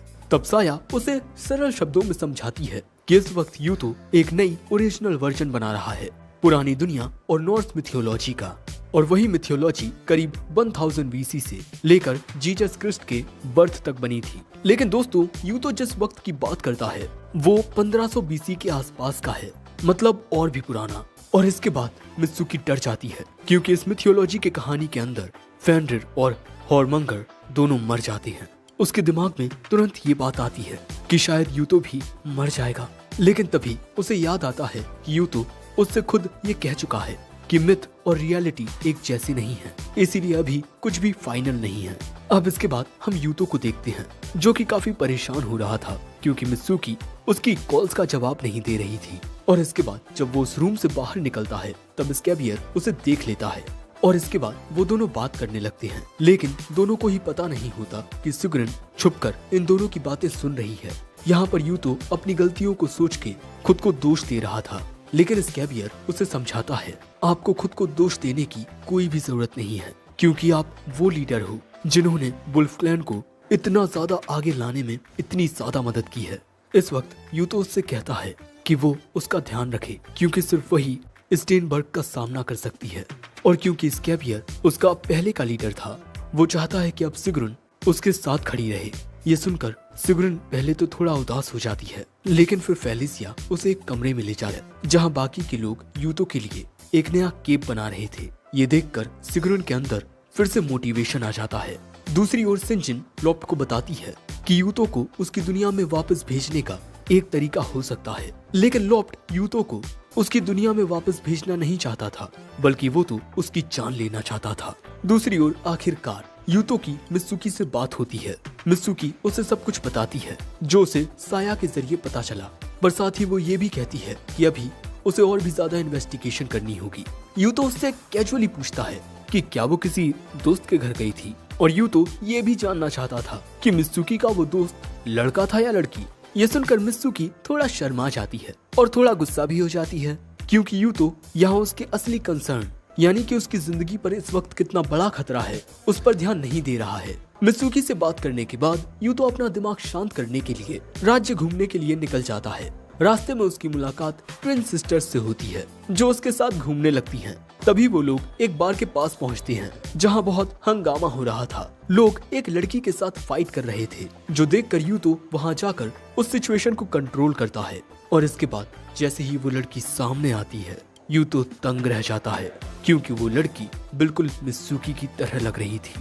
इसके बाद यूतो उस लड़की को अपने महल लेकर आता है और उसे फेलिसिया के साथ मिलवाता है, और वो भी उसे मित्सुकी समझ लेती है। जिस पर यूतो फेलिसिया से कहता है कि वो मित्सुकी नहीं, उसका नाम लीफा है, जो कि जार्ल क्लैन की राजकुमारी है। दोस्तों, जार्ल क्लैन होली रोमन एम्पायर के 3 महान परिवारों में से एक है। यूतो बताता है कि लीफा सीक्रेटली ट्रेवल कर रही थी, लेकिन अब जब उन्होंने उसे पकड़ ही लिया है तो बेस्ट ऑप्शन यही है कि वो उसे गेस्ट के रूप में रखें और इसी वजह से लीफा को यहाँ लाया गया है। क्रिस्टीना बोलती है कि वो तुरंत इन जाके गार्ड्स को वार्न करेगी इस सिचुएशन के बारे में, लेकिन जैसे ही वो थोड़ी दूर जाती है वो सिगरुन को बुलाती है जो कि छुप रही थी क्योंकि उसकी स्पेशलिटी है दूसरों की प्रेजेंस को फील करना। दोस्तों असल में सिगरुन छुप छुप कर यूतो की हिफाजत कर रही थी। फिर क्रिस्टीना सिगरुन से पूछती है कि उसका लीफा को लेकर क्या ओपिनियन है। सिगरुन बड़े ही शांत ढंग से कहती है लीफा ताकतवर है लेकिन अभी उसकी स्किल्स इतनी ज्यादा बेहतर नहीं है और अभी यूतो को उससे कोई खतरा नहीं है। अब इसके बाद अगले दिन फेलिसिया अचानक यूतो को तुरंत फोर्ज आने को कहती है क्योंकि लीफा गार्ड्स के साथ झगड़ रही होती है। वो गार्ड्स लीफा को फोर्ज में जाने नहीं दे रहे थे। दोस्तों रूल्स के हिसाब से दूसरे राज्यों के लोग फोर्ज के अंदर नहीं जा सकते हैं। तभी इनग्रिड बाहर आती है ये देखने के लिए कि यहाँ क्या हो रहा है। दोस्तों इनग्रिड ने भी पहली नजर में लीफा को देखकर उसे मित्सुकी समझ लिया था और फिर उसने उससे पूछ लिया कि क्या वो भी इस दुनिया में आ गई है। लेकिन फिर जल्द ही सब कुछ क्लैरिफाई हो जाता है कि लीफा और मित्सुकी अलग हैं। लेकिन इसके बाद लीफा वहाँ पे क्यूरियस हो जाती है। यूतो यहाँ कैजुअली कहता है कि वो एक अलग दुनिया से आया है। इसके बाद यूतो लीफा को समझाता है कि उसकी दुनिया में एक दिन उसने एक सेक्रेड मिरर को देख लिया था जो फेरिक कॉपर से बना था और उसके बाद वो इस दुनिया में आ गया। इस दुनिया में फेलिसिया ने हिडन मैजिक का यूज करके उस समनिंग प्रोसेस को पूरा किया था ताकि यूतो आसानी से इस दुनिया में आ सके। ये सुन के लीफा बोलती है कि इसका मतलब हार्वे में भी एक मैजिक मिरर होगा क्योंकि होली रोमन एम्पायर ही सबसे ज्यादा एडवांस्ड है फेरिक कॉपर और मैजिकल सीक्रेट्स को स्टडी करने में। ये सुन यूतो उससे और डिटेल्स मांगता है। ये सुन लीफा कहती है कि वो यूतो को सब कुछ बताएगी क्योंकि यूतो ने लीफा की जान बचाई है। लेकिन इसके पहले वो खाना खाना चाहती है।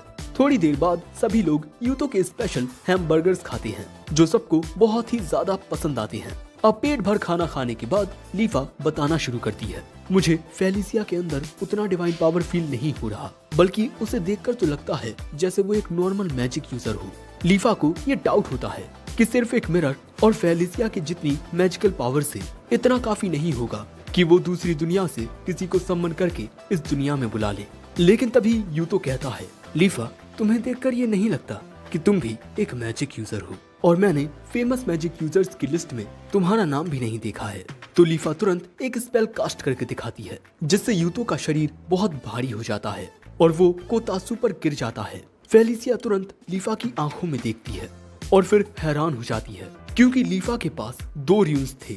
ये देखकर फेलिसिया सोचती है कि पूरे याग्द्रासिल में ऐसे सिर्फ 2 लोग हैं जिनके पास 2 र्यून्स हैं और उनमें से एक है स्टेनबर्ग और दूसरी है खुद डिवाइन इम्प्रेस। सो अब लीफा ये रिवील करती है कि वो खुद 3rd divine empress of the Holy Roman Empire एस्गारोर सिग द्रीफा है।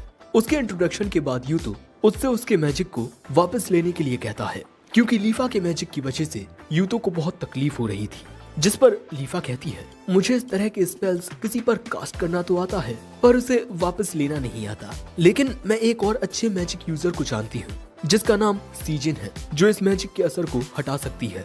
अब सीजन का नाम सुनते ही यूतो और फेलिसिया को ये समझ आ जाता है कि लीफा उसी सीजन की बात कर रही है जो पैंथर क्लैन में है और सीजन एक बहुत ही खतरनाक स्पेल का यूज कर सकती है जिसका नाम है फिनवुलपीटेट। ये स्पेल किसी भी इंसान को सभी बंधनों से आजाद कर सकता है और ये सुन के यूतो को समझ आ जाता है कि पिछली बैटल में उसके साथ आखिर हुआ क्या था। इसके बाद यूतो ये सारी बातें कॉल पर मित्सुकी को बताता है जब वो उससे बात करता है। लीफा के कहने के मुताबिक यूतो का उसकी दुनिया में वापस जाने का एक रास्ता हो सकता है लेकिन अभी उसमें बहुत वक्त लगेगा। अगर सीजन यूतो के ऊपर फाइनल बीटेड स्पेल का यूज करे तब वो वापस अपनी दुनिया में जा सकता है। मगर दिक्कत ये है कि सीजन दुश्मन के लिए काम करती है। अब इसके बाद अगले दिन एक प्राइवेट सेरेमनी रखी जाती है लीफा के आने की खुशी में ताकि उसकी असली आइडेंटिटी छुपी रहे। लेकिन यहाँ लड़कियाँ इतना ज्यादा पी लेती हैं कि वो अपने कपड़े तक उतारने लगती हैं और फिर पागल होकर यूतो के ऊपर गिरने लगती हैं। लेकिन लीफा चुपचाप सिर्फ खाना एंजॉय करती है। थोड़ी देर बाद फेलिसिया यूतो को एक नया यूनिफॉर्म देती है और उसे पहन के यूतो बहुत अच्छा महसूस करता है। लेकिन तभी अचानक न्यूज आती है कि 8000 सैनिक स्टेनबर्ग की लीडरशिप में अपने राज्य से निकल चुके हैं वुल्फ क्लैन पर अटैक करने के लिए। ये सुन यूतो तुरंत अपनी आर्मी को इकट्ठा करने का ऑर्डर देता है। अब बैटल के दिन यूतो लीफा से माफी मांगता है मुझे माफ करना, अभी मुझे तुम्हें यहाँ अकेला छोड़कर जाना पड़ेगा। लेकिन लीफा यूतो की सिचुएशन समझती है क्योंकि उस पर हमला हो रहा है और वो यहाँ ये भी कह देती है कि 3 महीने से यहाँ रहने के बावजूद भी आज तक लीफा ने यूतो को बदले में कोई भी तोहफा नहीं दिया। और फिर अगले ही पल में हम देखते हैं कि लीफा यूतो के होंठों पर किस कर देती है, जो कि एक गुड लक किस होता है।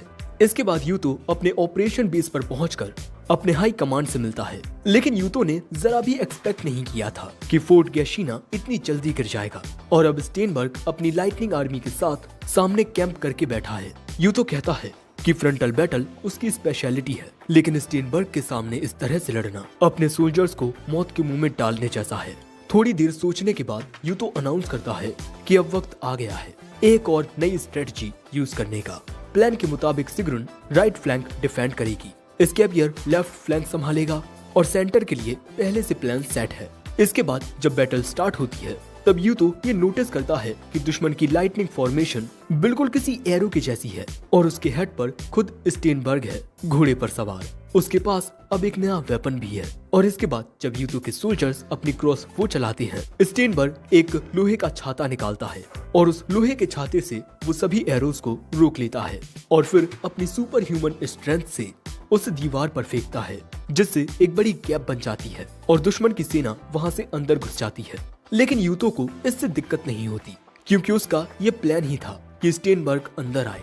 लेकिन इसके बाद यूतो को समझ आता है कि दुश्मन के पास भी अब आयरन है और शायद ये लोहा उन्हें पैंथर क्लैन ने दिया है। यूतो तुरंत सोचता है कि अगर पैंथर क्लैन और लाइटनिंग क्लैन आपस में मिल गए हैं तो अब ये सिचुएशन बहुत ही ज्यादा खतरनाक होने वाली है और इसी वजह से यूतो तुरंत अपनी आर्मी को रिट्रीट का ऑर्डर देता है। दूसरी ओर स्टेनबर्ग सोचता है कि इस वक्त यूतो की आर्मी बहुत ही ज्यादा कमजोर लग रही है, लेकिन जरूर से यूतो के पास कोई ना कोई नया प्लान जरूर होगा।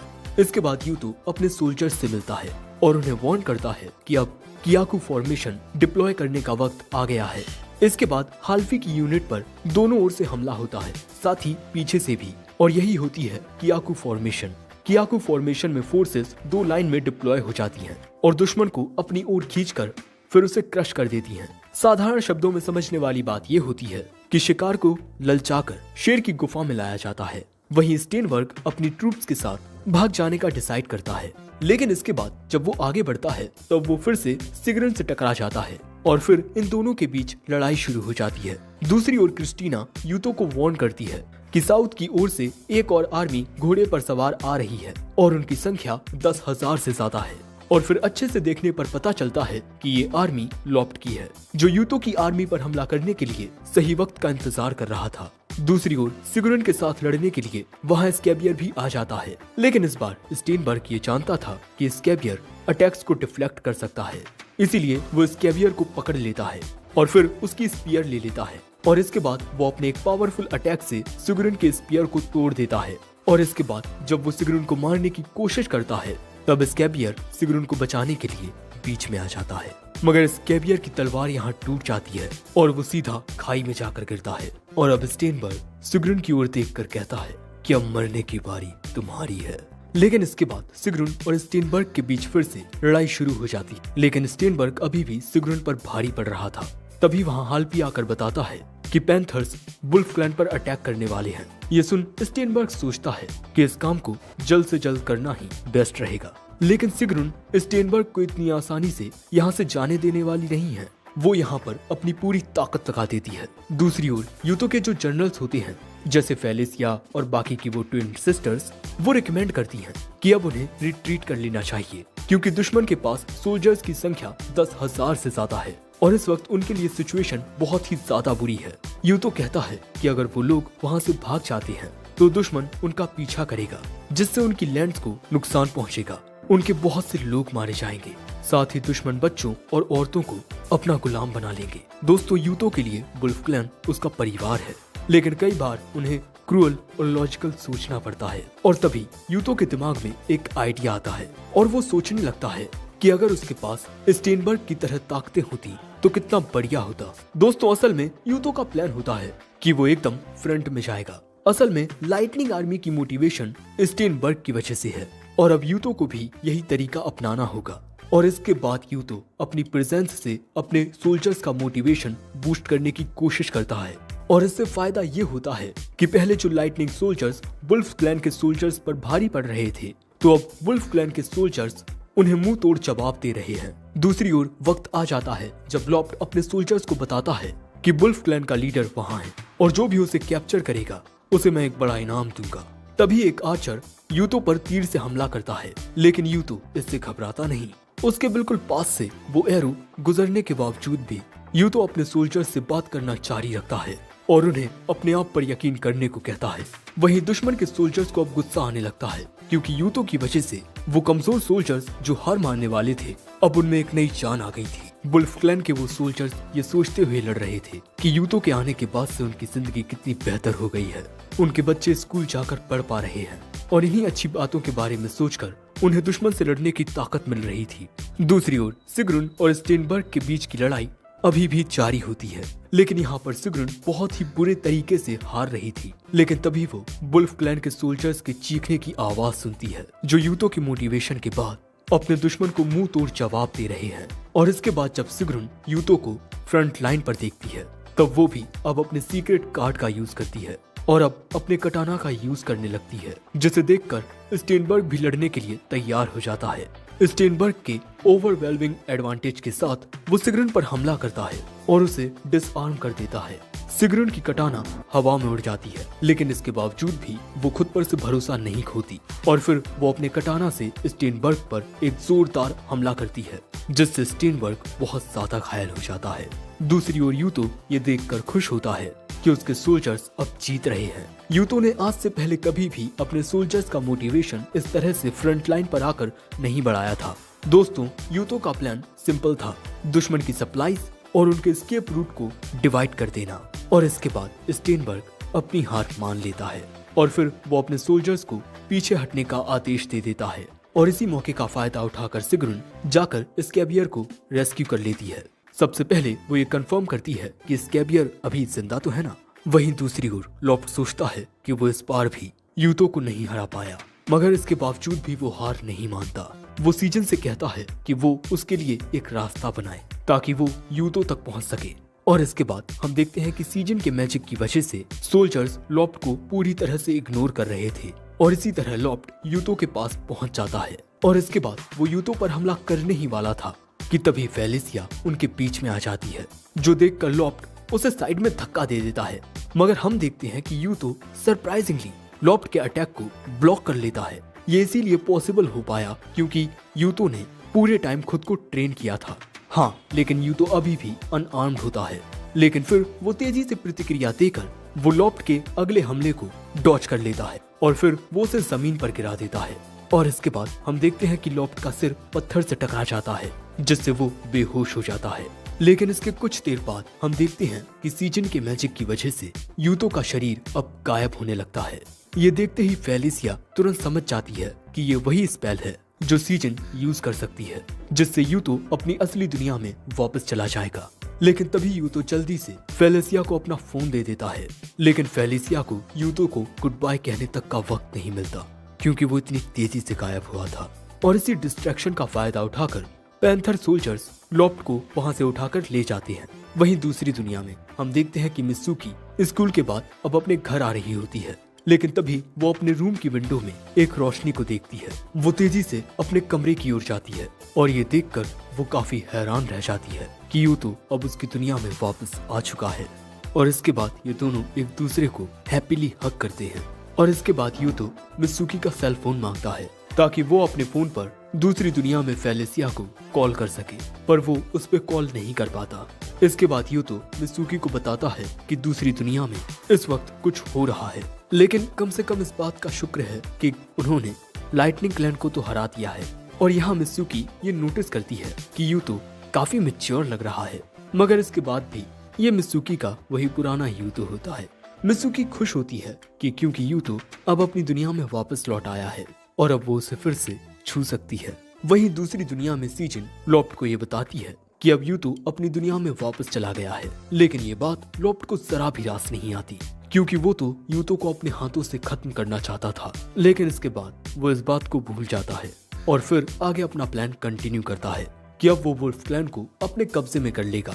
दूसरी ओर ये खबर स्टेनबर्ग को मिलती है कि पैंथर क्लैन वुल्फ क्लैन पर अटैक करने का प्लान बना रहा है, लेकिन अब यूतो वुल्फ क्लैन में नहीं है, इसीलिए वुल्फ क्लैन का हारना तो तय है। और इसीलिए स्टेनबर्ग ये डिसाइड करता है कि वो भी इस युद्ध में हिस्सा लेगा। दूसरी ओर फेलिसिया सिग्रुन को बताती है कि यूतो अब अपनी दुनिया में वापस चला गया है, मगर वो ये बात बाकी के सोल्जर्स को बताने से मना कर देती है। और इसके बाद फेलिसिया आगे बताती है कि सीजन ने वो मैजिकल सीक्रेट्स तबाह कर दिए हैं जो यूतो को इस दुनिया से जोड़ते थे, और अब वो यूतो को वापस इस दुनिया में सम्मन नहीं कर सकती है, और अब मिरर भी उनके पास नहीं है। और अगर वो यूतो के प्लान के बारे में सोचे तो ये आइडिया बिल्कुल भी अच्छा नहीं है।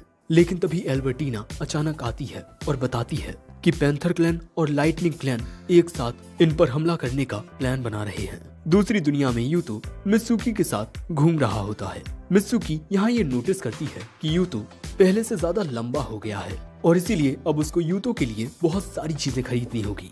और इसके बाद मित्सुकी यूतो को एक महंगी शर्ट दिखाती है, मगर यूतो कहता है कि थोड़ी सस्ती शर्ट ज्यादा सही रहेगी। लेकिन मित्सुकी कहती है कि वुल्फ क्लैन का राजा होने के नाते उसे सस्ती चीजें नहीं खरीदनी चाहिए। लेकिन यूतो उसे याद दिलाता है कि इस दुनिया में वो सिर्फ एक मामूली सा लड़का है और इससे ज्यादा कुछ नहीं। और इसके बाद ये दोनों एक साथ काफी वक्त गुजारते हैं, ये शॉपिंग करते हैं, गेम्स खेलते हैं और फिर आराम करते हैं। लेकिन इस दौरान यूतो को अपने आसपास के लोगों में वुल्फ क्लैन के लोगों का रिफ्लेक्शन नजर आ रहा था।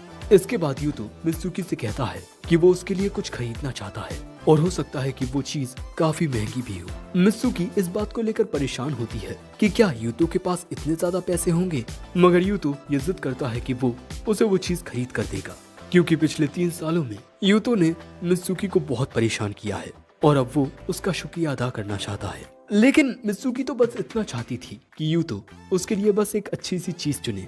रास्ते में मित्सुकी कहती है कि यूतो उसके लिए बस एक हेयर एक्सेसरी खरीद दे ताकि वो हमेशा उसे अपने बालों में पहन सके। वहीं दूसरी दुनिया में फेलिसिया सिग्रुन से पूछती है कि क्या वो सच में फाइट करेगी, क्योंकि उसकी पिछली लड़ाई से उसे जो चोटें लगी थी वो अब तक पूरी तरह से रिकवर नहीं हुई हैं। मगर सिग्रुन कहती है कि उसके पास कोई और दूसरा रास्ता नहीं है। पैंथर क्लैन और लाइटनिंग क्लैन उन पर हमला करने आ रहे हैं, तो ट्रूप्स के मोरल को मेंटेन करने के लिए सिग्रुन का लड़ाई में होना बहुत जरूरी है। सिग्रुन फैसला करती है कि वो यूतो की तरह फ्रंट लाइन पर रहेगी। और इसके बाद सिग्रुन कहती है कि वो यूतो के आखिरी शब्द सुनना चाहती थी। और फेलिसिया, अगर इस लड़ाई में मुझे कुछ हो जाता है तो मेरे पेरेंट्स को जरूर बताना कि उनकी बेटी बहुत बहादुरी से लड़ी। इसके बाद हम देखते हैं कि लीफा से क्रिस्टीना कहती है कि सीजन हमारे लिए एक बहुत बड़ा खतरा है, इसीलिए चलो यूतो को वापस इस दुनिया में लाने का एक प्लान बनाते हैं। मगर इसके लिए यूतो को भी इस दुनिया में वापस आने के लिए राजी होना पड़ेगा। दूसरी ओर लीना को ये इन्फॉर्म किया जाता है कि अपनी आखिरी बैटल में यूतो मारा गया है, और ये बात सुनकर लीना पूरी तरह से टूट जाती है। यहाँ तक कि वो तो ये बात मानने से भी इनकार कर देती है कि यूतो मारा गया है। तभी एक सोल्जर कहता है कि ये एक बहुत ही बढ़िया वक्त है, हमें इस मौके का फायदा उठाकर वुल्फ क्लैन पर हमला कर देना चाहिए। लेकिन लीना उसे साफ मना कर देती है और साफ तौर पर ये बात क्लियर कर देती है कि यूतो अभी भी जिंदा है। दूसरी दुनिया में यूतो मित्सुकी के साथ अपनी डेट एंजॉय कर रहा होता है। ये दोनों एक साथ बहुत सारा टाइम स्पेंड करते हैं, घूमते फिरते हैं। पर तभी अचानक मित्सुकी के फोन पर यूतो का कॉल आता है, मतलब यूतो के फोन से कॉल आता है। मगर यूतो यहाँ जरा भी हेजिटेट नहीं करता, वो तुरंत फेलिसिया से बात करता है। दोनों हंसी खुशी एक दूसरे से बात करते हैं। और अब फेलिसिया यूतो को बताती है कि उन लोगों पर दुश्मन ने हमला कर दिया था, इसीलिए उन लोगों को वहाँ से भागना पड़ा और अब वो लोग सेफ हैं। इसके बाद यूतो सिग्रुन के बारे में पूछता है, और इसके बाद सिग्रुन भी यूतो से बात करती है और बताती है कि अब वो भी बिल्कुल सेफ है, पर उन्होंने अपनी एक जगह को खो दिया है और साथ ही उनके बहुत से लोग भी मारे गए हैं। और पूरी तरह से काबिल ना होने की वजह से सिग्रुन यूतो से माफी मांगती है, पर यूतो उसे माफ कर देता है। इसके बाद वो फिर से फेलिसिया से बात करता है और पूछता है कि क्या वो फिर से उसे उस दुनिया में सम्मन कर सकती है। फेलिसिया कहती है कि हाँ, लीफा ये कर सकती है, मगर ये यूतो की मर्जी पर डिपेंड करता है कि वो वापस इस दुनिया में आना चाहता है या नहीं। और यूतो का यहाँ जो भी फैसला होगा उस फैसले की ये लोग इज्जत करेंगे। इसके बाद कॉल कट हो जाता है और सिग्रुन यहाँ फेलिसिया को कंफर्ट करती है, क्योंकि फेलिसिया यूतो के सामने सिर्फ खुश दिखने का नाटक कर रही थी, और क्योंकि अब यूतो उन्हें सुन नहीं सकता, इसीलिए अब फेलिसिया अपने इमोशंस को एक्सप्रेस करती है। यहाँ फेलिसिया अपने आंसुओं को रोक नहीं पाती ये सोचकर ही उसके सीने में दर्द होने लगता है कि अगर यूतो कभी वापस आया नहीं तो। इसके बाद जब रात होती है तब मित्सुकी उस मिरर को एक टेम्पल में रखने के लिए आती है, पर तभी वहाँ पर यूतो आ जाता है और यहाँ मित्सुकी यूतो से पूछती है कि तुम जरूर से उस दुनिया में वापस जाना चाहते हो, है ना? जिस पर यूतो कहता है कि हाँ। पर मित्सुकी यहाँ उसके सामने एक ऑफर रखती है कि अगर वो उस दुनिया में वापस जाएगा तब वो भी उसके साथ उस दुनिया में जाएगी। लेकिन यूतो इसके लिए मना कर देता है और कहता है कि यहाँ इस दुनिया में तुम्हारा परिवार है और वो इस तरह से उनको छोड़कर नहीं जा सकती। यूतो उसे बहुत समझाने की कोशिश करता है मगर वो उसकी एक नहीं सुनती। सो अब यूतो कहता है कि देखो, ऐसा भी मुमकिन है कि एक बार अब उस दुनिया में जाने पर हम कभी भी इस दुनिया में वापस ना लौट सके, मगर इससे भी मित्सुकी को कोई फर्क नहीं पड़ता। जो देख, अब यूतो यहाँ उसे एक ऑफर देता है, मैं तुम्हें पूरी जिंदगी के लिए अपनी गर्लफ्रेंड बनाकर तो उस दुनिया में नहीं ले जा सकता, तो क्या तुम मेरी बीवी बनना चाहोगी?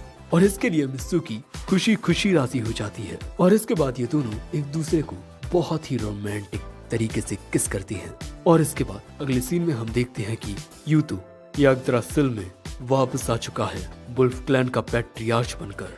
और इसके बाद हम देखते हैं कि मित्सुकी भी यहाँ होती है और यहाँ ये लड़कियाँ उस लड़की को देखती हैं जिससे यूतो प्यार करता है।